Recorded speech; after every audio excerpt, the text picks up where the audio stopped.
Hello folks, good morning. It's second day today, so samahan niyo ako. Again, welcome back to my YouTube channel. Popsy, Kuya Popsy. Tingnan natin kung saan ako dadali ng aking bisikleta ngayong araw na ito.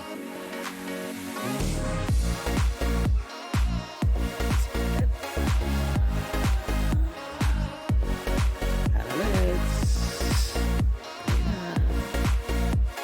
Hello guys! Swig of balloon. Oops. Ayan. Okay. Ganda dito na medyo, no? Ganda mga okay. Saan kaya ako dadali na bike? Okay. Just for your information guys, Ireland's composed of 4 provinces. We have Munster, Leinster, Connacht, and Ulster.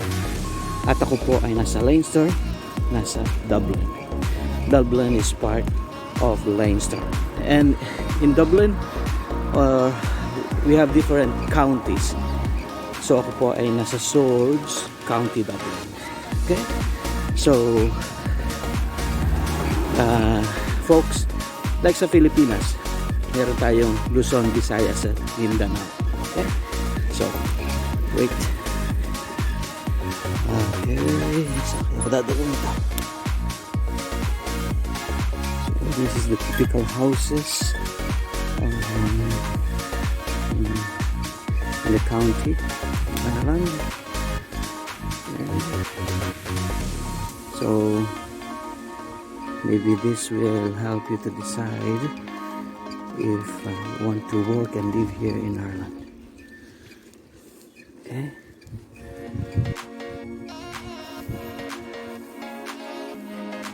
So,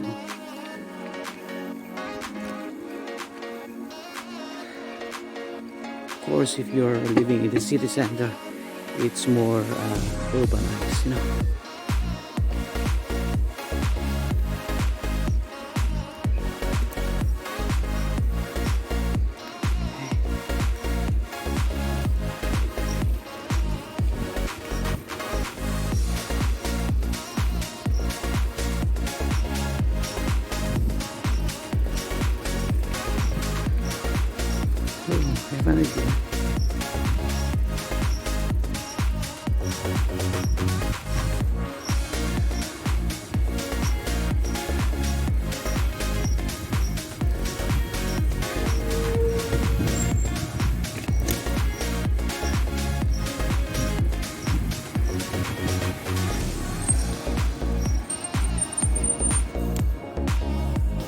Of course, you have also a newly built houses.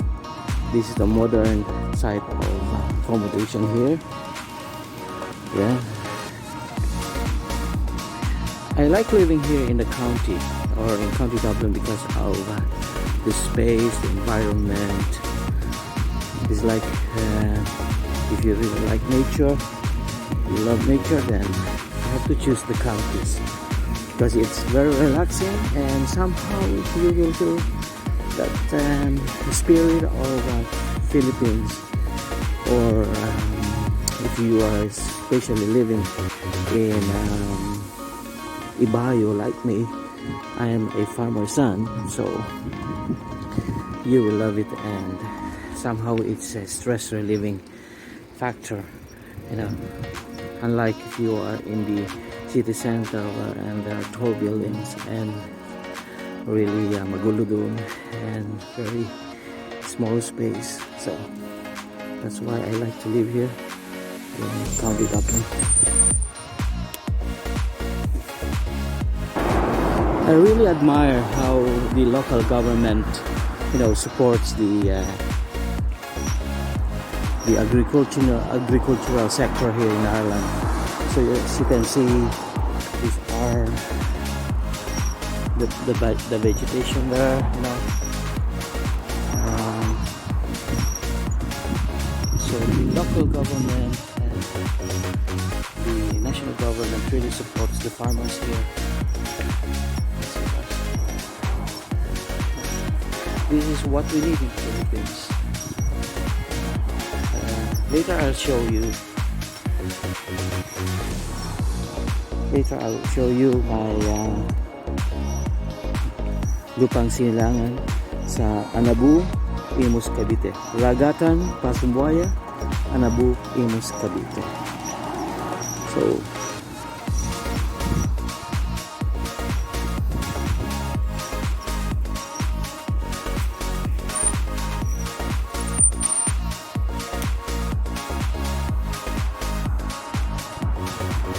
ito ang kanilang pastulan. Diyan sila nagpapasto ng kanilang mga baka. Kasama ng mga baka, nagpapahinga na siguro sila.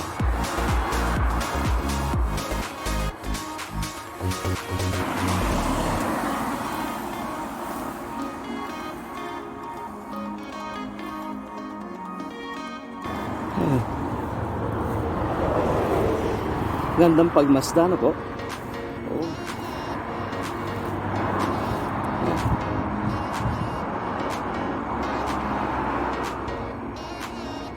Housing surrounds this one, the farm lot.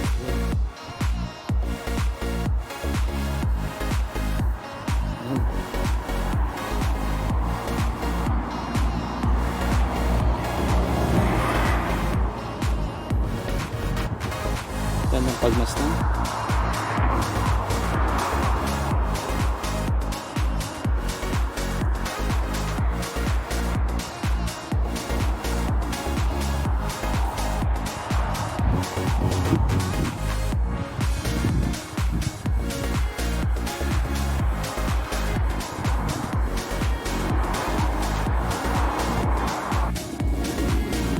Carry on. Sa Pilipinas, marami pa rin tayong mga sakahan na na-enjoy ng mga magsasaka natin. Ito po yun. Pero sa kasamaang palad, ang bayan ng Imus, especially ang lugar ko sa Ragatan at Pasumbuaya, ay binibili na po sila ng Ayala ngayon, ng Ayala land, at ginagawang subdivisions and ini-industrialize. I don't know if urbanization and industrialization is really a good idea, you know? So maraming mga magsasaka ang napaluha, nalungkot ng mabalitaan na at actually binabayaran sila or binibigyan na yung kanilang parte para ipagbili na ng may-ari ng landlord yung mga lupain sa Ragatan at saka Pasumbuaya. Hindi lang naman sa amin, sa maraming mga lugar din yes, kami po ay mga tenant at ang aming mga landlord ang iba't ibang lugar. I'll show you later on yung lugar na aking sinasabi sa Philippines, but for the meantime pumunta tayo sa that's the popular one, the Lord Mayor's. That's one of the pub. Kita niyo yung kanyang roof, parang traditional nipa gawa. Yes, I'm still in Swords, County Dublin. Oh, see you.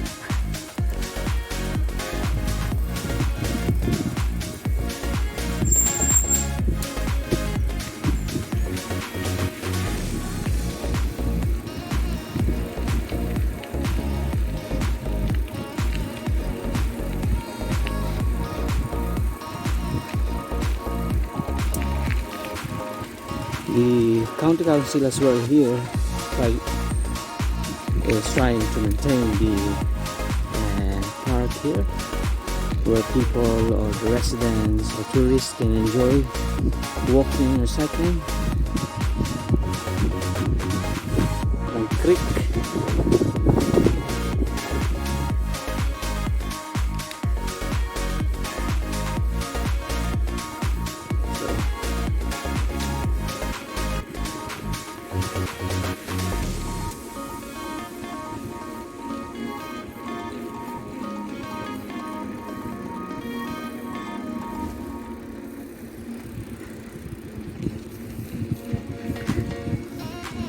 Yes, I'm off today, so bit of exercise, cycling, and then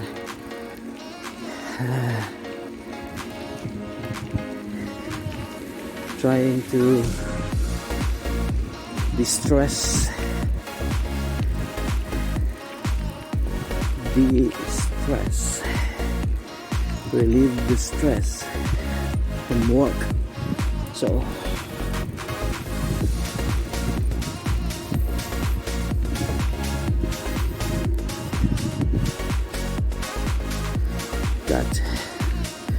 getting new energy. Thank you, Lord, sa magandang araw, magandang panahon sa buhay at kalakasan. But I still miss my family back home, of course.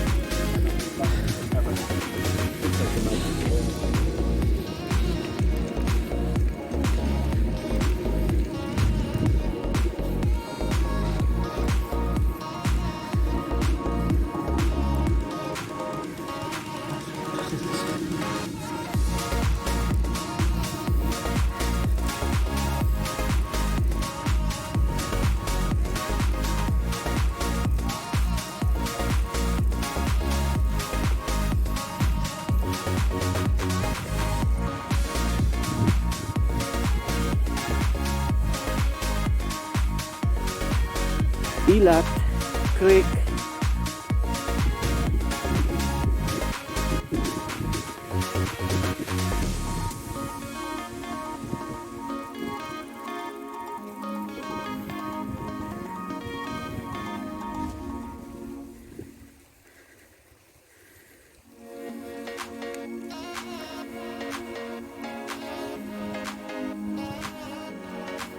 Ito po ang uwak dito, crow.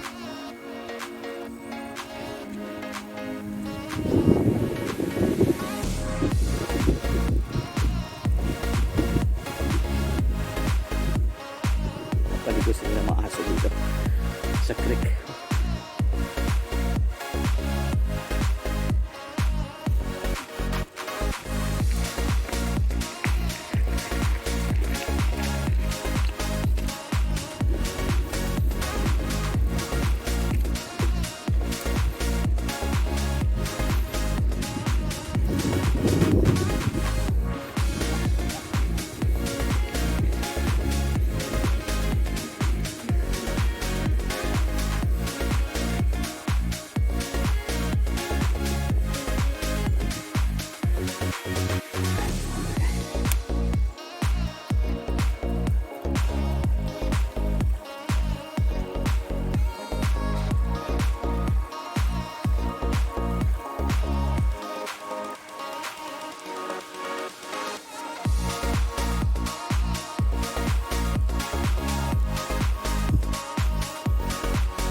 Find the sound in the water.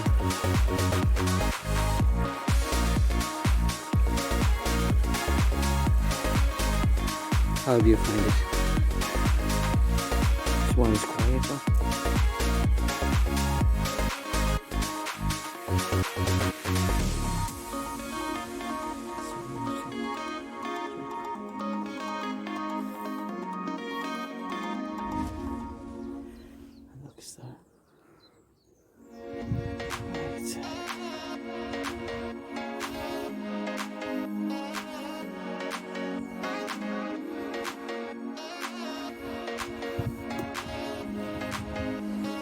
Carry on.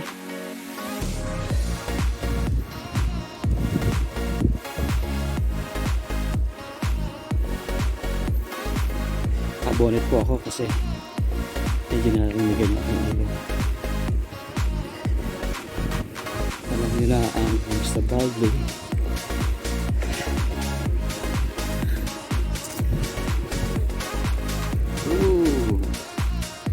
It's nice na. Si Lolo. It's for the dogs.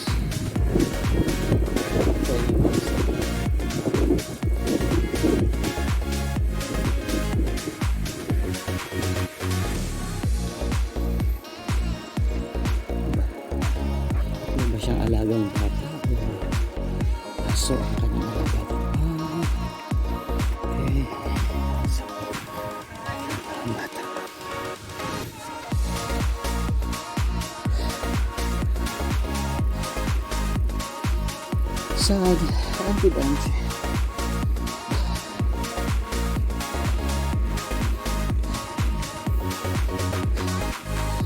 Playground in the middle of the park for kids to enjoy. The truck collecting garbages, kolekta ng basura, naglilinis, responsible to look after this park.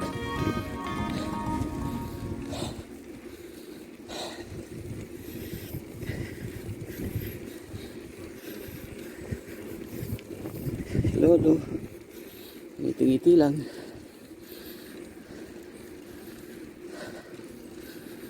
Okay, I think I will end this trip in Ireland, but in a short while I'll show you sa Pilipinas. Maraming salamat sa aking kapatid na si Lenlen at si Kuya Abel sa pag-share nila ng video nila ng lugar namin sa bukid, sa Ragatan, Pasumbuayawan, Imus, Cavite.